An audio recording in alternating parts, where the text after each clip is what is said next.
We're back and so is Vespa, and they're quite removed from the workhorse scooters we were used to back in the day. According to Abhishek Singh, they're modern, trendy and pretty.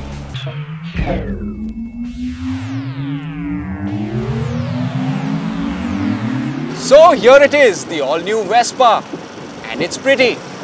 I know I'm not exactly Audrey Hepburn or Gregory Peck, and this red color is a little wanton, but duty is ride and report. So here it is.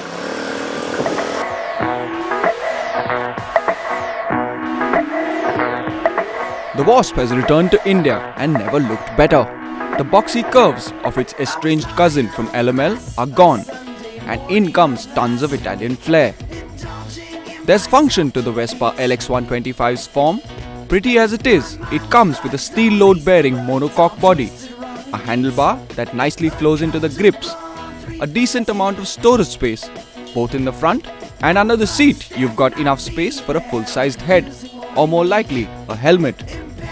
There's also plenty of chrome, more chrome, and even more chrome. Did we mention that there's a lot of chrome? Now it's up for me. Making sure I'm not in too deep. Keep me bursting. Under the cowl, you've got a carbureted 3-cylinder 125cc engine, good for 10.6 bhp. It's not extraordinary, but it's enough. In the 350 odd kilometers I've ridden the Vespa, the engine has been flawless. You get a feeling that it's been built to last, without asking for too much maintenance. I was crying on the bench, sliding apart across the street. LATER that leap.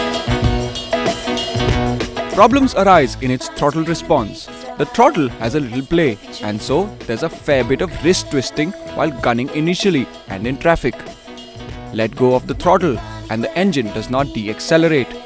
You need to use the brakes, and that can be a little weird. We weren't too pleased with the twin drum brakes either. The front offers negligent stopping power, and the rear, after considerable pressure, tends to skid before halting, which is never a good sign. With the amount you pay for the Vespa, one tends to expect at least front discs, but sadly no. On the plus side though, suspension on the LX125 is tuned for city fun. You've got a single side trailing arm on the front and a hydraulic monoshock on the rear. Both of these pamper you with excellent ride quality. The riding position is also spot on, and your city commutes on the Vespa will definitely not be a pain in the bum. The Vespa is also a decent handler. It's light, and so cutting through traffic is pretty easy. As for cornering, it's acceptable. But since this scooter is so light, you should probably not be flinging it out of corners. And then there's a sticker price of 66,661 ex-showroom. Compared to the competition, it's pretty heavy. Still, Vespa claims to be a lifestyle statement. And I can assure you, when you ride this little scooter, heads will turn. Commuter savvy, it's not. But then when you've got style, who cares?